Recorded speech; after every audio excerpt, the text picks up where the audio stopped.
Study IQ IAS, अब तैयारी हुई अफोर्डेबल। मैं हूं भारतीय रेलवे। ये सारे भारत के लोग मेरे मेहमान हैं।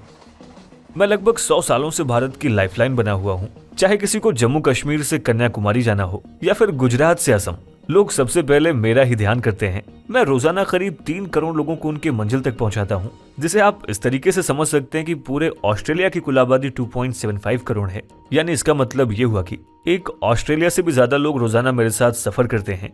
मैं भारत में 67,956 किलोमीटर तक जाल की तरह चारों ओर फैला हुआ हूँ और इसकी वजह से मैं दुनिया का तीसरा सबसे बड़ा रेल नेटवर्क हूँ।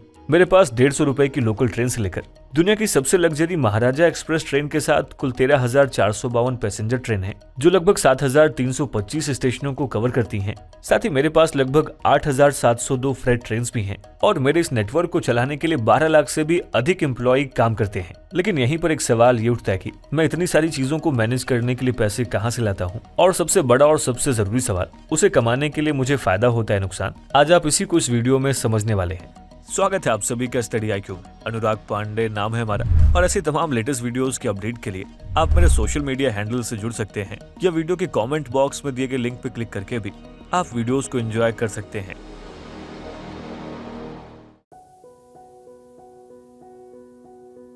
दोस्तों, भारत लगातार प्रोग्रेस के रास्ते पर आगे बढ़ रहा है। देश की प्रोग्रेस के साथ ही साथ इंडियन रेलवे भी कुछ सालों से लगातार ग्रोथ कर रही है। भारत की इस प्रोग्रेस में इंडियन रेलवे का भी एक बहुत बड़ा योगदान है। इस साल जहां इंडियन गवर्नमेंट ने इंडियन रेलवे को 2.4 लाख करोड़ रुपए का बजट एलोकेट किया था, जो कि आज तक का हाईएस्ट रेलवे बजट है, वहीं इंडियन रेलवे ने भी 2022 से 23 में 2.40 लाख करोड़ रुपए का रिकॉर्ड दर्ज किया है, जो कि 2021-22 से लगभग 49,000 करोड़ रुपए ज्यादा है। अगर इंडियन रेलवेज की कमाई की बात की जाएगी, वे सबसे अधिक पैसे किस चीज से कमाती हैं, तो हमारे दिमाग में सबसे पहले पैसेंजर टिकट्स का ख्याल आता है। दोस्तों, ये बात हम सब जानते हैं कि रेलवे पैसेंजर टिकट बेचती है और उससे पैसे कमाती है। साल 2022-23 में इंडियन रेलवे के टिकट से कमाई का रेवेन्यू 61% बढ़ा है, जो कि अब तक का सबसे हाई रिकॉर्ड 63,000 करोड़ रुपए तक पहुंच गया है। देखा जाए तो इंडिया में कुल 8,338 रेलवे स्टेशन हैं, जहां रेलवे पैसेंजर टिकट सेल कर अपनी अर्निंग करती है। अगर बात की जाए इंडिया में अर्निंग करने वाले सबसे बड़े रेलवे स्टेशन की, तो इसमें न्यू दिल्ली सबसे पहले नंबर पर आता है, जहां से रेलवे को हर साल लगभग 2,400 करोड़ रुपए की अर्निंग होती है। वहीं हावड़ा रेलवे स्टेशन दूसरे नंबर पर आता है, जहां रेलवे को हर साल 1,330 करोड़ रुपए की अर्निंग्स होती हैं। और चेन्नई का स्थान तीसरे नंबर पर है, जहां से रेलवे को हर साल 940 करोड़ रुपए की कमाई होती है। लेकिन दोस्तों, ये इंडियन रेलवेज का सबसे बड़ा इनकम सोर्स नहीं है, बल्कि इसका मेन इनकम सोर्स है फ्रेट ऑपरेशंस, यानी कि गुड्स को एक जगह से दूसरी जगह पर ट्रांसपोर्ट करना। दोस्तों, फ्रेट ट्रेन गुड्स जैसे कि कोल, सीमेंट, फर्टिलाइजर और माइंस जैसे सब्सटेंसेस को उनके डेस्टिनेशन तक पहुंचाने का काम करती हैं, जिससे रेलवे को भारी भरकम कमाई होती है। साथ ही इंडियन रेलवे पैसेंजर्स के सामान जो साथ में लेकर ट्रैवल नहीं कर सकते, उनके सामान को भी डेस्टिनेशन तक पहुंचाने का काम करती हैं, और इसके एवज में भी वो रेंट लेकर अपनी कमाई करती हैं। देखा जाए तो कम सामान के लिए पैसेंजर ट्रेन में ही पार्सल वैन का अरेंजमेंट होता है। अगर सामान ज्यादा मात्रा में है तो इसके लिए अलग से वैगन या फुल रैक की अरेंजमेंट की जाती है।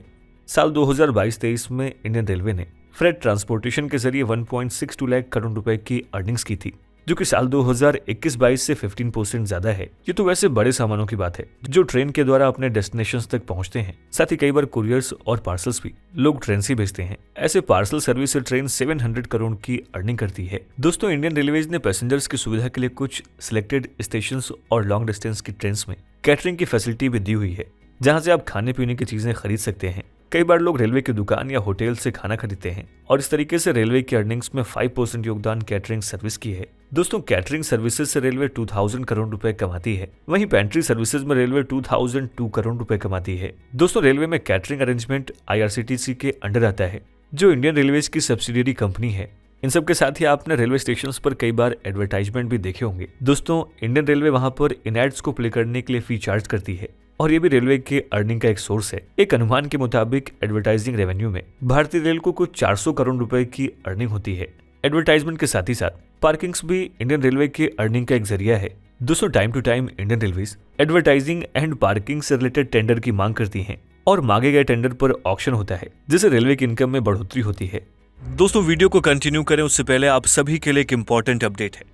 दोस्तों प्रीलिम्स को यूपीएससी की परीक्षा का आयरन गेट माना जाता है। इस एग्जाम का सिलेक्शन रेट 1% से भी कम है। इसी मुश्किल को समझते हुए स्टडी IQ आपके लिए लाया है SIP प्लस यानी success in prelims plus program, जिसके अंतर्गत मात्र 90 दिनों में आप प्रीलिम्स के आयरन गेट को क्रॉस करने में सक्षम हो जाएंगे, क्योंकि इस प्रोग्राम में आपको भारत की सबसे बेहतरीन फैकल्टीज से 200+ आवर्स की लाइव रिवीजन क्लासेस मिलेंगी और इन लेक्चर्स के बाद आपको रिवीजन बुकलेट्स भी मिलेंगी, जिससे आप स्टैटिक और करंट कंटेंट को रिवाइज कर पाएंगे। साथ ही इसमें CSAT की वर्कशॉप्स, यूपीएससी सिमुलेटर टेस्ट और ऑल इंडिया ओपन टेस्ट भी शामिल हैं। साथ ही कोर्स में सभी NCERTs और स्टैंडर्ड टेक्स्ट बुक्स को भी कवर किया जाएगा। दोस्तों अगर अभी आप इस कोर्स को ज्वाइन करते हैं and AN live coupon code का इस्तेमाल करते हैं तो इस कोर्स को मात्र 7,499 के सुपर डिस्काउंटेड प्राइस में एक्सेस कर सकते हैं। इस कोर्स से रिलेटेड सभी इंपॉर्टेंट लिंक्स आपको पिन कमेंट और डिस्क्रिप्शन बॉक्स में मिल जाएंगे। तो आइए वीडियो को कंटिन्यू करते हैं। इन सब के अलावा इंडियन रेलवे के पास 780 स्क्वायर किलोमीटर लैंड एरिया है। इसे आप ऐसे समझ सकते हैं कि गोवा स्टेट से 30% ज्यादा लैंड ओन करती है। इसमें से भी कुछ लैंड सेल कर या लीज पर देकर इंडियन रेलवे अर्निंग करती है। इस तरीके से लैंड से इंडियन रेलवेज को लगभग 2000 करोड़ रुपए से ज्यादा की कमाई होती है और कुछ कॉमर्शियल स्पेस रेंट पर देकर 1000 से भी ज्यादा रुपए इंडियन रेलवे अर्न करती है। वहीं कई बार रेलवे अपने एसेट्स जैसे कि लोकोमोटिव्स और वैगन्स कोच को प्राइवेट कंपनी को भी रेंट पर देती है, जिससे भी रेलवे को लगभग 500 करोड़ रुपए की कमाई होती है। दोस्तों इंडियन रेलवे कुछ स्पेशल ट्रेन्स जैसे कि Maharaja train, palace on the wheels, golden क्यूरेट्स और डेक्कन ऑर्डर जैसे ट्रेन्स को भी ऑपरेट करती है। आपको बता दें कि इनकी टिकट्स की कीमत लाखों में होती है। ऐसे अल्ट्रासोनिक ट्रांसफर ऑपरेशन करके रेलवे को लगभग 150 करोड़ रुपए की कमाई होती है। साथ ही पीक सीजन में क्राउड मैनेजमेंट करने के लिए भारतीय रेल स्पेशल ट्रेन भी ऑपरेट करती है और इससे भी रेलवे की 900 करोड़ रुपए की कमाई होती है। दोस्तों इन सब के अलावा इंडियन रेलवे स्क्रैप यानी कि जंक बेचकर भी अर्निंग्स करती है। देखा जाए तो रेलवे को स्क्रैप पुराने tracks, old railway lines, old structures, old Locos और ओल्ड वैगन्स से प्राप्त होते हैं, जिसे बेचकर रेलवे अपनी इनकम को इंक्रीज करती है। दोस्तों स्क्रैप को ऑक्शन में बेचना भारतीय रेलवे की अर्निंग का एक सुगम साधन बन गया है। आप देखेंगे तो करंट फाइनेंशियल ईयर 2022 से 23 के दौरान सेंट्रल रेलवे ने स्क्रैप की सेल से 250.49 करोड़ का रेवेन्यू अर्न किया है। दोस्तों एक और मजेदार बात यह कि जब लोग ट्रेन से ट्रैवल नहीं कर रहे होते हैं तब भी इंडियन रेलवे को पैसे मिलते हैं। अब आप सोच रहे होंगे कि ये कैसे होता है। देखिए जब आप ट्रेन की टिकट करते हैं तो एक टिकट पर 20 से 30 रुपए का मिनिमम कन्वीनियंस फी लगता है और अगर आप टिकट को कैंसिल कर देते हैं तो ये पैसे भी आपको नहीं मिलते। अक्सर हमने देखा है कि ट्रैवल एजेंट्स बहुत सारी बुकिंग्स कर लेते हैं और लास्ट टाइम पर टिकट को कैंसिल कर देते हैं। इससे होने वाले नुकसान को रोकने के लिए रेलवे की ओर से 150 से 200 रुपए के करीब कैंसिलेशन चार्ज लगता है, जिसके जरिए भी रेलवे ने 1990 करोड़ रुपए की अर्निंग की है। साथ ही बॉलीवुड की फिल्मों में कई ऐसे सीन की शूटिंग की जाती है जिनमें सचमुच की ट्रेन का इस्तेमाल किया जाता है। जैसे कि अगर आपने चेन्नई एक्सप्रेस मूवी देखी हो तो इस मूवी की स्टार्टिंग ट्रेन से हुई है। ठीक इसी तरीके से बॉलीवुड की कई ऐसी फिल्में हैं जिनकी शूटिंग इंडियन रेलवेज में होती है। इन सभी शूटिंग्स के बदले इंडियन रेलवे चार्ज करती है और ये भी इंडियन रेलवेज की अर्निंग का एक अच्छा सोर्स है। दोस्तों इंडियन रेलवे की कमाई सुनकर आपके होश उड़ गए होंगे। आप सोच रहे होंगे कि रेलवे के पास इतना पैसा आता है, लेकिन यहाँ पर समझने वाली बात यह है कि ये बस रेवेन्यू है, ना कि प्रॉफिट। और अगर आप रेलवे के खर्च को देखेंगे तो शायद आपके होश उड़ जाएं। तो आइए जानते हैं कि भारतीय रेलवे कहाँ पर पैसे खर्च करती है। दोस्तों रेलवे के एक्सपेंसेस को समझने के लिए एक नंबर समझना काफी इंपॉर्टेंट होता है और वो है ऑपरेटिंग फाइबर्स, यानी इंडियन रेलवे को ₹1 अर्न करने के लिए कितना एक्सपेंस करना पड़ता है। देखिए हमारा ऑपरेटिंग रेशियो है 98.14, यानी हम ₹1 कमाने के लिए 98 पैसे खर्च करते हैं और ये लेटेस्ट फिगर 2021 में 107.39% तक ऊपर चला गया है, यानी ₹1 कमाने के लिए 1.07 रुपए खर्च करने पड़ रहे हैं। दोस्तों हमने देखा है कि भले ही इंडियन रेलवे करोड़ों की अर्निंग कर रही हो, लेकिन साथ ही इंडियन रेलवे एक्सपेंस भी करती है। इसमें ट्रैक के रिन्यूअल जैसे काम शामिल हैं। ये स्लीपर और गिट्टी सहित रेलवे ट्रैक को अपग्रेड करने की प्रक्रिया है। प्रोटोकॉल के मुताबिक भारत की कुल लंबाई 1,14,907 किलोमीटर में से 4,500 किलोमीटर के ट्रैक को बदलना पड़ता है। आज भारत में हर रोज 12 किलोमीटर की नई लाइंस बिछाई जा रही हैं और अगले साल तक इसे 16 किलोमीटर तक पहुंचाने का टारगेट रखा गया है। दोस्तों रेलवे नेटवर्क की कैपेसिटी बढ़ाने के लिए 1 लाख करोड़ रुपए का इन्वेस्टमेंट किया गया है। साल 2023 में अब तक की सबसे अधिक यानी कि 5,243 किलोमीटर न्यू लाइंस और डबलिंग व मल्टी ट्रैकिंग की शुरुआत हुई है। साथ ही इंडियन रेलवेज को एक ट्रैक बनाने में करोड़ों का खर्च आता है। दोस्तों एक जनरल कोच को तैयार करने में 1 करोड़ का खर्च आता है, वहीं एक स्लीपर कोच को तैयार करने में 1.5 करोड़ रुपए का खर्च आता है, जबकि एक एसी कोच को तैयार करने में रेलवे को 2 करोड़ रुपए खर्च करने पड़ते हैं। इसके अलावा अगर हम इंजन की बात करें तो केवल एक इंजन की कीमत 18 से 20 करोड़ रुपए होती है। इसी तरह 24 बोगी वाली पूरी एक ट्रेन बनाने में रेलवे का लगभग 60 से 70 करोड़ रुपए खर्च हो जाता है, जो कि एक बहुत बड़ा अमाउंट है। दोस्तों, आपको बता दें कि हर ट्रेन को बनाने में अलग अलग खर्चा आता है। जैसे कि 20 डिब्बे वाली मेमू ट्रेन को बनाने में, जो कि नॉर्मल टाइप की ट्रेन होती है, उसकी लागत है 30 करोड़ रुपए। वहीं 25 डिब्बों वाली कालका मेल जैसी ICF टाइप ट्रेन को बनाने में 40.3 करोड़ रुपए की लागत आती है, जबकि हावड़ा कैपिटल 21 डिब्बों वाली LHB टाइप ट्रेन की लागत 61.5 करोड़ रुपए और अमृतसर शताब्दी 19 डिब्बे वाली LHB टाइप ट्रेन की लागत 60 करोड़ रुपए होती है, जिसमें इंजन भी इंक्लूडेड होते हैं। साथ ही Indian railways Vande Bharat train से रेल के एंटायर सिस्टम में संख्या तेजी से बढ़ा रही है। वैगन की खरीद एक साल पहले के मुकाबले 77.6% से बढ़कर 22,747 वैगन्स पर पहुंच गई है। रेलवे का भार वहन क्षमता से बेहतर बनाने और पैसेंजर्स के लिए ट्रैवल को सुविधाजनक बनाने के लिए 44,291 करोड़ रुपए का मॉडर्न रेलवे साजो सामान खरीदा गया है। वहीं इंडियन रेलवे वंदे भारत को बनाने वाली फैक्ट्रीज का भी विस्तार कर रही है। पहले जहां वंदे भारत सिर्फ चेन्नई के ICF में बनती थी, वहीं अब इसे हरियाणा के सोनीपत, महाराष्ट्र के लातूर और यूपी के रायबरेली में बनाने की तैयारी चल रही है। दोस्तों, इंडियन रेलवे में इलेक्ट्रिक ट्रेन्स भी रन करती हैं, लेकिन इंडियन गवर्नमेंट 2024 तक पॉल्यूशन को कम करने के लिए कोयले और डीजल से चलने वाली सारी ट्रेन्स को इलेक्ट्रिक ट्रेन्स बनाने की तैयारी कर रही है, जिसमें इलेक्ट्रिक इंफ्रास्ट्रक्चर ओवरहेड वायरस और इलेक्ट्रिक लोकोमोटिव्स बन रहा है, जो कि डीजल इंजन से ज्यादा एफिशिएंट होते हैं। इसके लिए 6,657 करोड़ रुपए के इन्वेस्टमेंट से 6,565 किलोमीटर ट्रैक्स का इलेक्ट्रिफिकेशन किया जाना है। साथ ही आने वाले कुछ सालों में हमें हाइड्रोजन पावर ट्रेन्स भी देखने को मिलेंगी। देखा जाए तो इंडियन रेलवे की सबसे पहली प्रायोरिटी सेफ्टी है।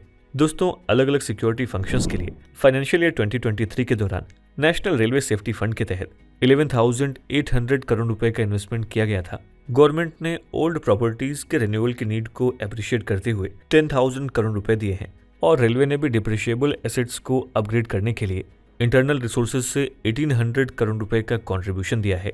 साथ ही ट्रैक्स, ब्रिजेस और ग्रेड सेपरेटर जैसी चीजों को मजबूत करने के लिए 25,913 करोड़ रुपए का इन्वेस्टमेंट किया गया है। इन सब के अलावा इंडियन रेलवे ने डेडिकेटेड फ्रेट कॉरिडोर और Mumbai Ahmedabad bullet train project में हाई इन्वेस्टमेंट से इन प्रोजेक्ट्स में तेजी आई है, जिसके लिए national high speed rail corporation limited यानी कि NHSRCL को 12,000 करोड़ रुपए दिए गए हैं और dedicated freight corridor corporation of India limited को 14,900 करोड़ रुपए दिए गए हैं।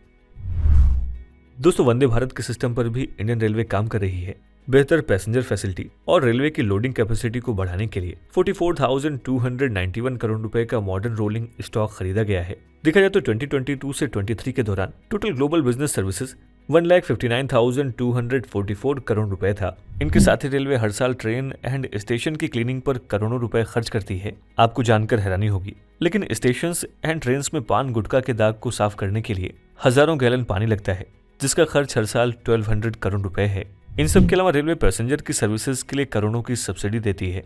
साल 2022 में 59,000 करोड़ रुपए की सब्सिडी दी गई, जो कि एक बहुत बड़ी राशि है और ये कुछ स्टेट्स के एनुअल बजट से भी कहीं ज्यादा है। इससे पहले इंडियन रेलवे ने साल 2019-20 में पैसेंजर टिकट्स पर 59,837 करोड़ रुपए की सब्सिडी दी थी। इंडियन रेलवे ट्रैवल करने वाले हर पैसेंजर्स को एवरेज 53% की रियायत देता है। इस सब्सिडी के अलावा इंडियन रेलवे और भी कंसेशंस देती है।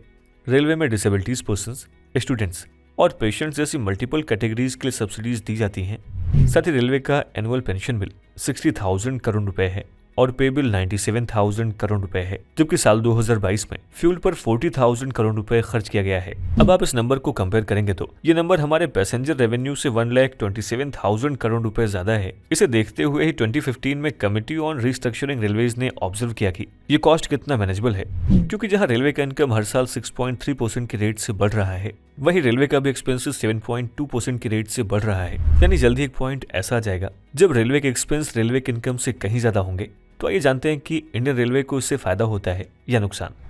देखिए, भारतीय रेलवे की कमाई हर साल स्टेबल नहीं होती, इसलिए भारतीय रेलवे फायदे में है या मुनाफे में, इस बात का कंक्लूजन निकाल पाना मुश्किल है। इतनी अर्निंग्स के बाद भी इंडियन रेल नुकसान में चल रही है। ऐसा नहीं कि इस नुकसान के चलते इंडियन रेल किसी भी तरह की फैसिलिटी को आप तक पहुंचाने में असमर्थ रही है। अगर हम 2022 की बात करें तो उस वक्त भारतीय रेलवे ने अच्छी कमाई की थी। दोस्तों, भारतीय रेलवे नेटवर्क अच्छी दर से बढ़ रहा है। अगले 5 सालों में भारतीय रेलवे बाजार तीसरा सबसे बड़ा बाजार होने की उम्मीद है, जो ग्लोबल मार्केट का 10% हिस्सा होगा। देखा जाए तो गवर्नमेंट ने प्राइवेट इन्वेस्टमेंट की मांग के लिए रेलवे नेटवर्क में प्राइवेट ऑपरेटर्स द्वारा पैसेंजर ट्रेन चलाने और देश भर में रेलवे स्टेशंस के रीडेवलपमेंट के लिए 2 मेजर इनिशिएटिव्स की अनाउंसमेंट की है। इंडियन रेलवेज के मुताबिक इनमें अगले 5 सालों में 7.5 बिलियन अमेरिकी डॉलर से अधिक का इन्वेस्टमेंट लाने की कैपेसिटी है। देखा जाए तो आदर्श स्टेशन स्कीम 2019 से 10 में शुरू की गई और आज के समय में स्टेशंस पर बेटर इनहेंस्ड पैसेंजर फैसिलिटी प्रदान करने की पहचानी गई आवश्यकता के आधार पर रेलवे स्टेशनों को एडवांस्ड और मॉडर्नाइज्ड किया जाता है। योजना के मुताबिक 1253 स्टेशनों को डेवलपमेंट के लिए चुना गया है, जिनमें से अब तक 1215 स्टेशनों का डेवलपमेंट किया जा चुका है, जबकि बाकी बचे 38 स्टेशनों को इस साल के अंत तक डेवलप करने का प्लान है। इन सब के अलावा इंडियन रेलवेज रेवेन्यू जनरेशन के अदर एरियाज पर विचार कर रहा है। देखा जाए तो इंडियन रेलवेज ने मल्टी ट्रैक भीड़भाड़ वाले रूट्स जैसे कि दिल्ली हावड़ा और दिल्ली मुंबई मार्गों पर गति को 160 किलोमीटर तक बढ़ाने और स्पीड को एडवांस करने जैसे प्रोजेक्ट जैसे कि नेशनल रेल प्लान और विजन 2024 लॉन्च किया है।